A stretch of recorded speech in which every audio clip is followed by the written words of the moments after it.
Hey YouTube, this is Ryan making another vid. If you like my content, please consider hitting the like button. Also, please consider subscribing, as it is very much appreciated. I bought some lamp wick the other day. I've got onto an Aussie supplier who supplies quality lamp wick made in Australia, 100% cotton lamp wick, and he's the bloke I'm going to be going through from now on for my lamp wicks.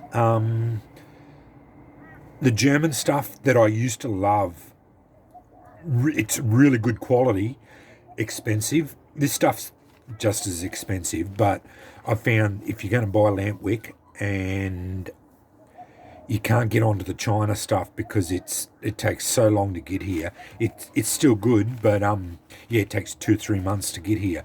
But this quality stuff, while it's expensive, it's $8 to $10 a meter for it. You can. What I'm basically saying is, the German stuff, he won't post it to Australia anymore because of the COVID carry on. But anyway, the stuff that is made in Australia is, I've found, just as good quality, and it's made in Australia. So obviously I'm going to go with the Australian stuff. Anyway, I bought some 10mm diameter stuff, and I found it a bit thick, but I'm going to go with it because I bought some 6mm stuff, lamp wick, round one, and it was too thin.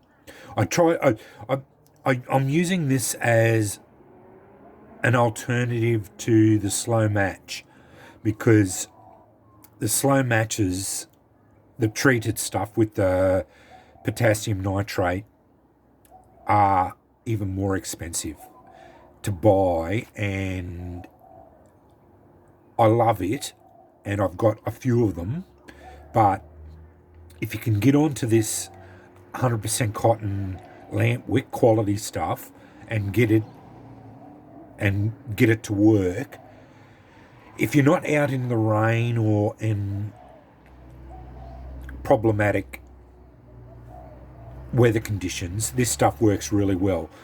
Where the proper slow match has the advantage is when you're in problematic weather conditions, and that's where the treated stuff will smolder, even if in light rain and that sort of thing, and smolder a lot better.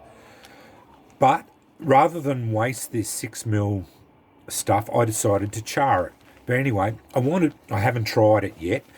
What I did was roll it all up, cut it into lengths. I bought 3 meters of it. But anyway, I cut it all into lengths and then charred it all. I just charred it this morning and then put them in my heavy duty zip seal bags, and I'm going to see how it takes a spark now. And I just wanted to put it on film, just to see how it takes a spark. But I haven't tried it, so I don't know how good this is going to be.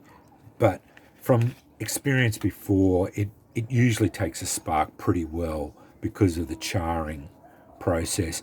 And I am going to use a good flint, because yeah, those bashed up ones are starting to really wear.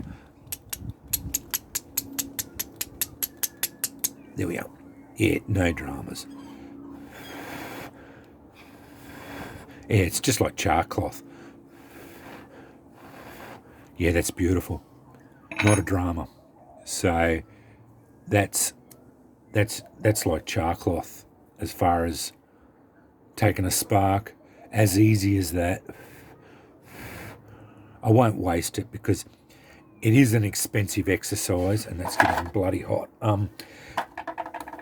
Like for the 3 meters, it was $24. So I'm not going to do that again and just char it up. But I didn't want to waste it because I had bought it and I wanted to